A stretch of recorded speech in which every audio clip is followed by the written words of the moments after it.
One of the disorders authors are most fascinated by is schizophrenia, which is a chronic brain disorder that is very rare.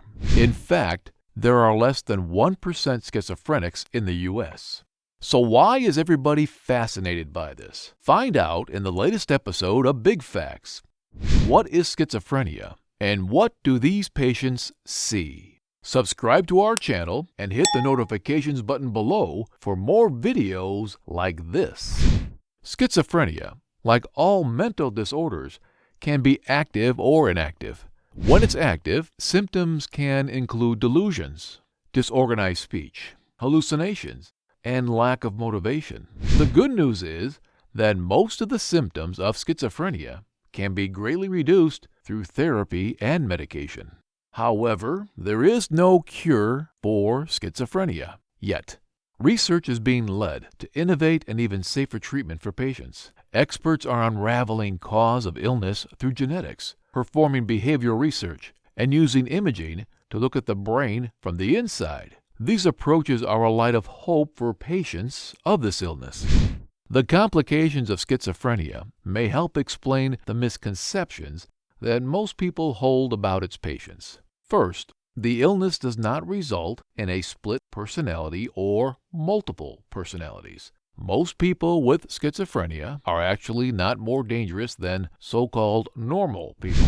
There is the problem of minimal resources in mental health services that leads to homelessness. Most patients stay in group homes or with their families. They can also be independent and live on their own. Research shows us that this disease manifests itself in men and women alike, but the symptoms might show up earlier in males. Rates are almost the same around the world. A sad fact, people with schizophrenia are more likely to die earlier because of high rates of illness, such as heart disease or even diabetes. When schizophrenia is active, it is known by attacks in which the patient is unable to tell what is real and what is a delusion. Like any illness, the severity and duration changes per person, but the intensity usually decreases as the patient becomes older. Some things that might trigger these attacks are illicit drugs, the use of alcohol, or stress. We can divide their symptoms into 3 categories. First, are called positive symptoms, which means hallucinations which can be visual, or the patients could hear something. Their vision could also be distorted. Second are the negative symptoms, which means a loss in the ability to initiate plans, express emotion, feel pain or pleasure, and speak. The third are the disorganized symptoms, which means confused and disordered speech, trouble with thinking, and sometimes abnormal movements. Cognition, which means the functioning leading to attention, memory, and concentration, also decreases in patients, which leads to declining educational performance. These symptoms usually appear in early adulthood, but they persist for at least 6 months to get a valid diagnosis.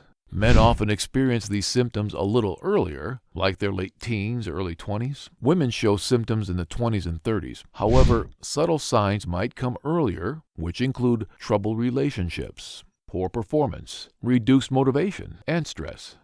So how would you know if you're at risk for this? Researchers believe that a large number of factors could be involved, which might be genetic or environmental. Life stressors may also play a part in the start of symptoms and their course. Since many factors contribute to this, doctors do not talk about the exact cause in each case.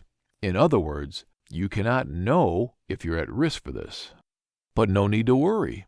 Treatment can also help people who suffer symptoms, and they lead long and rewarding lives. As with any chronic illness, some may need assistance.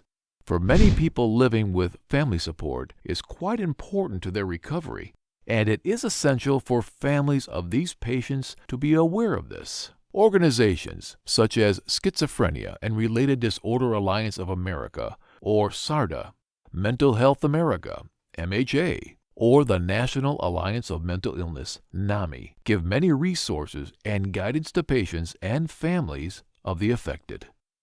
What is the most important? Optimism by everyone involved. This includes patients, therapists, and family members. Do you think this illness is terrifying anymore? Comment below and we'll pin the best one. Like this video and share it with everyone you know. Subscribe to our channel for more videos like this. This was Big Factz. Tune in for more videos like this that fascinate and inspire you.